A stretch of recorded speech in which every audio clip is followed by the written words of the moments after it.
you all. Carpetbagger here, coming to you live from the north. We're in West Branch, Michigan, traveling northward, and had to stop off here briefly to visit one of my friends, one of the men that I see all over the American roadside. This man right here, Paul Bunyan, man who needs no introduction, the world's largest and most fantastical woodsman. You can see his giant axe right there. Oh, I just noticed, like, this Paul Bunyan here, his clothes are real clothes. These aren't like concrete facsimiles of clothes. He's wearing like real cloth pants and a real shirt. And man, look how big his hand is. His hand appears to be bigger than his own head. He could like palm his own head. But I am very happy. I'm very, very proud of Paul. He's taking this pandemic very serious. You can see he's got that mask on, that flannel mask. Yeah, look how tiny my little foot is compared to big Paul's big feet. You know, you see Paul associated with different states, very popular in Michigan, also popular in Minnesota, and some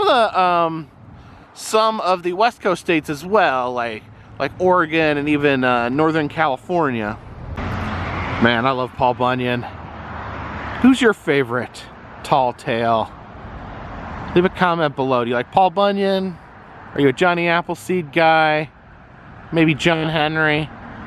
Who's your favorite American legend? But Paul Bunyan isn't even the only American icon in this immediate vicinity. Check it out.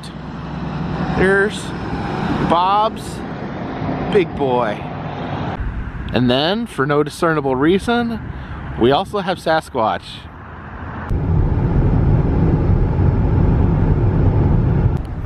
And we've stopped off here in Gaylord, Michigan to visit the Call of the Wild Museum. This is a old school roadside taxidermy museum.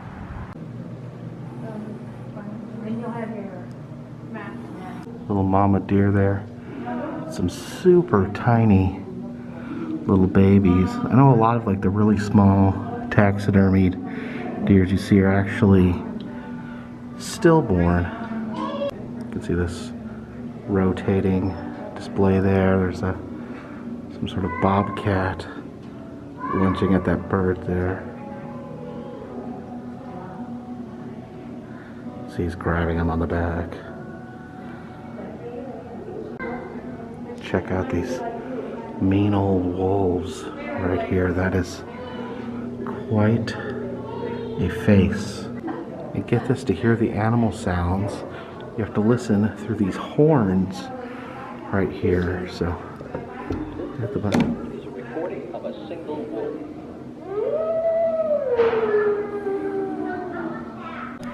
Well, we got some turkeys right there. So we'll listen to turkey sounds.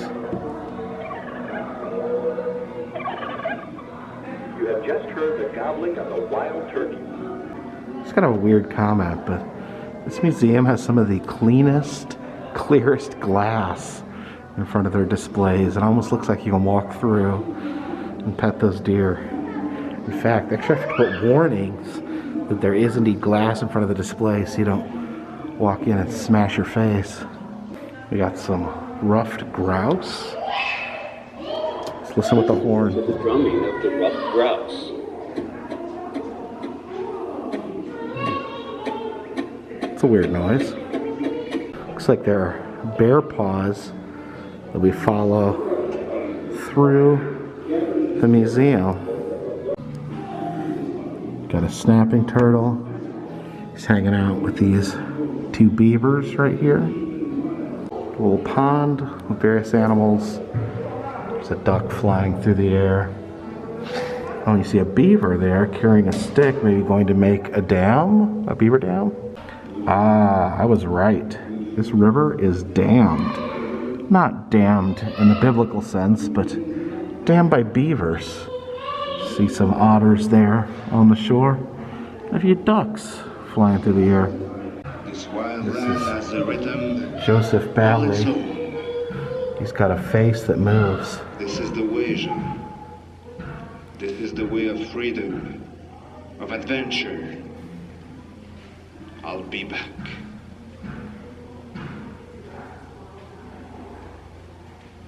Weird. Notice there's a bear lurking there in the back, and there's this other guy here. It's made of wax. What to do, Jean-Baptiste? Could this be one of the creepiest pieces of taxidermy I've ever seen? Look at this great horned owl, and you can see how his head rotates. I think the ominous red lighting really adds to the effect of this devilish. Oh, is the head gonna go all the way around? No, it doesn't go all the way around. But here he comes. Oh, it's giving me the chills. Here's a great little menagerie of animals. Got some bear cubs there. Old Junior up there reaching for the beehive. We got a skunk and a couple foxes trotting along. Chaos reigns. See two big black bears at the end of this hallway. These are pretty sizable black bears. This is a Canada lynx. That is a big old kitty cat. We have the American badger. There's his little badger hole. It says that there's a groundhog in this hole. I don't know why this scene is at the end of this hole right here. That's interesting. Let's see what's in this other hole. I'm a little confused.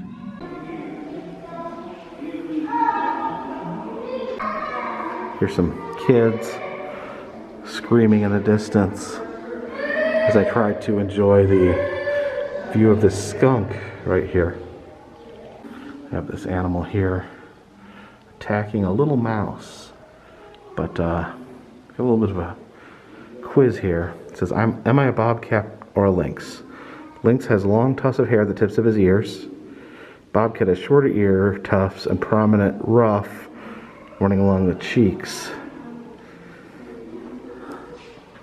I think he's got the ruffs. So, are we done with a bobcat? Bobcats are golden brown color with irregular spots or blotches. Lynx are lighter grayish with faint darker colored stripes. He doesn't have stripes. I'm really leaning towards bobcat. I'm gonna just answer bobcat. Woohoo! In this room they have various quotes and nursery rhymes and poems all dotting the walls. What's this one? Horse sense. A horse can't pull while kicking. This fact I am merely mention. He can't kick while pulling. This is my chief contention. Let's imitate the good old horse and lead a life that's fitting. Just pull an honest load, then there'll be no time for kicking. I wonder what's in these discovery drawers. Ah, we got some antlers and horns. We got a hummingbird, a wasp, and a robin. And all sorts of animal pieces in there. Here we take a look at various squirrels. Got some more squirrels over here. Oh no, these are weasels. Adorable little weasels. Check this out. Look into this bear's cave. See that vicious grizzly bear getting ready to charge and devour us. There's the fish section, different types of salmon and trout. Oh, look at these. Now there is no glass right here. We're actually invited to go in and take pictures with the taxidermy. So, hello there, Mr. Deer and Mr. Bear. We're gonna pet the bear. You don't get a chance to pet a bear too often. Alright, we'll do a little bear selfie. Hey, Mr. Bear. Really appreciate you not biting my face off. Well, this is interesting. We have a display here with a coyote squaring off with a bobcat. They both want to eat this grouse here, but they're squaring up to see who gets the grouse. And here they'll actually give a little tail of the tape on who may or may not get the grouse. Everyone has their own opinions on who will eat tonight after this battle is over. Both these animals are evenly matched, so really there's no way to tell who will have the grouse for dinner. Here's some information on the attraction itself. It was actually opened in 1957. It was known as the Underground Forest at a different location. You can see it, a very cool building. Here's some souvenirs from the Underground Forest, and I guess then they changed their name to the Call of the Wild attraction. Looking here, this says by the light of the moon. See the moon shining. I don't know, it looks like they're using some sort of mirror effect, which I'm not really sure why they're doing that exactly, but you can see the coyote there, some rabbits hiding in the bushes. You can see some deer right there. And actually, let's check the horns, because I don't really even know what a deer sounds like.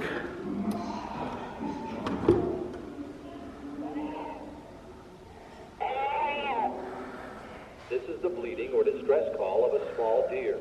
See little chipmunks prancing in the field. I heard Joseph Bailey again with his family. Detroit are becoming soft, weak. They live a life too rich, too easy. And here in the forest, there is no trust. The British doubt the Americans fear the Indian, and the Indian have no respect for the white man. I can feel the trouble in the air, in the forest. Sitting there, drinking his moonshine, staring into the fire, bemoaning the state of the world. It says here it was previously believed that 1906 the cougar was extinct in Michigan, but they recently found enough evidence to support that it is alive. It says DNA evidence proves the cat is back, and there he is. He is back, and he is dead serious. Do you notice there is an abundance of coyotes here in this museum? See this coyote howling at the moon. We got some owls staying safely away from the coyotes. Got a barn owl. You can see it's hanging out in a barn amongst the hay.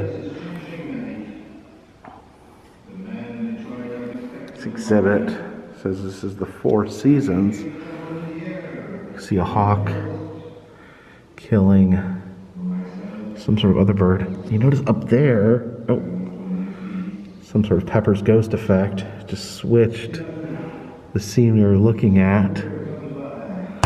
Oh, sorry, just hit the glass with the camera. Oh, there we go, back again. Yeah, you can see the bird up there being reflected off the mirror. That's interesting. It's a winter scene there where you can see a weasel whispering in the ear of a rabbit. I think it's going to change to another scene here momentarily. Yep, there we go. Down there, you can see a little weasel.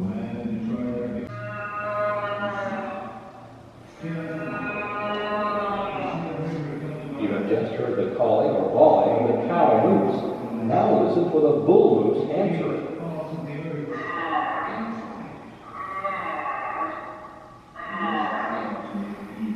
Oh, and there's the cow moose right there. With little tiny baby moose. It's a little bit of folk art. So this is carved by a man named Elmer F. Johnson. A couple different animals whittled in wood.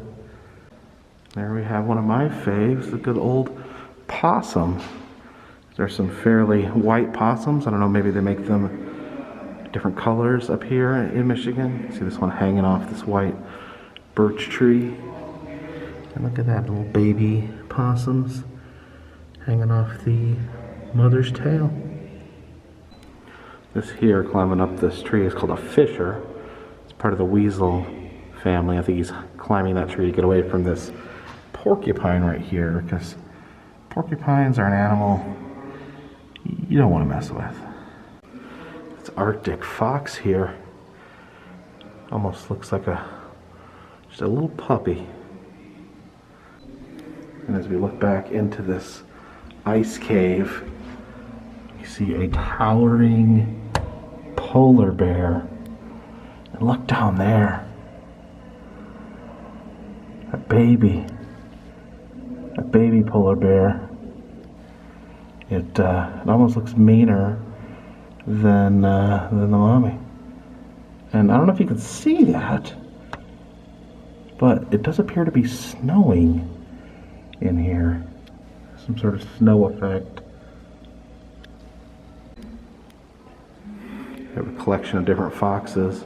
There are no horns that will tell us, what does the fox say?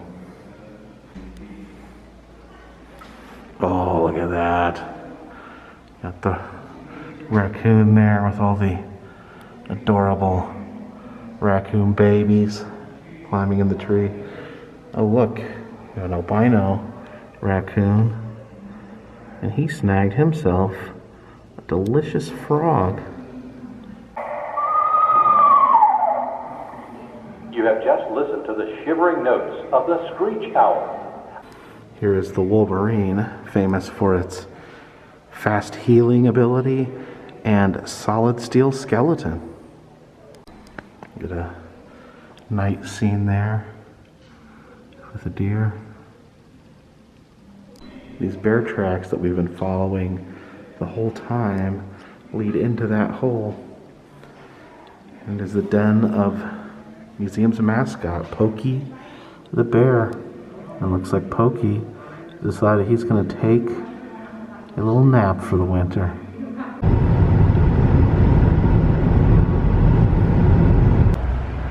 We've landed here in Mackinac City, Michigan, and it's time to get something to eat. And I was recommended to stop here at Nona Lisa's Italian restaurant. Apparently, they have quite a bit of taxidermy inside, and I just feel like I haven't got enough taxidermy today.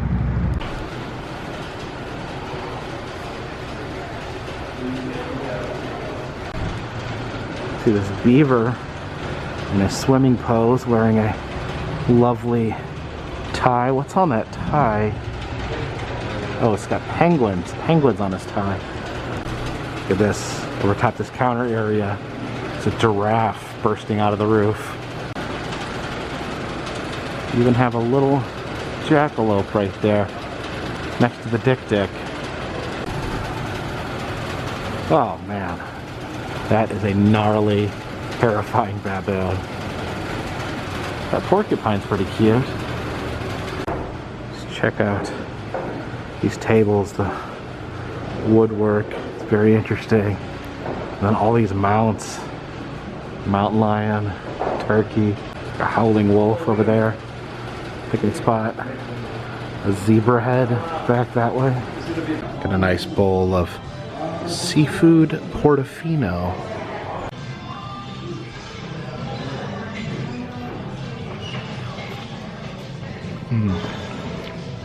It's good. Some antlered animals right there. Up in the rafters there, we have a lion tackling a gazelle. Like a birch forest right here in the middle of the restaurant. See that giant grizzly bear, some sort of buffalo. Look at that canoe full of various animals right there. Watch out below, that deer is about to take a diving leap onto one of these tables. That mount of a grizzly bear roaring with a salmon in his hands. I appreciate you joining me on our taxidermy filled day today as we travel through Michigan. But don't get too worn out on taxidermy, because we got more coming, I promise, and it's gonna be exciting. But anyways, if you'd like to see other places I've been, please check the interactive map in the description of this video. If you'd like to help support the channel, consider donating to Patreon. $3 or more will get you a postcard once a month. Also now selling 2 different types of enamel pins in the Etsy shop. So until next time, this one's in the bag.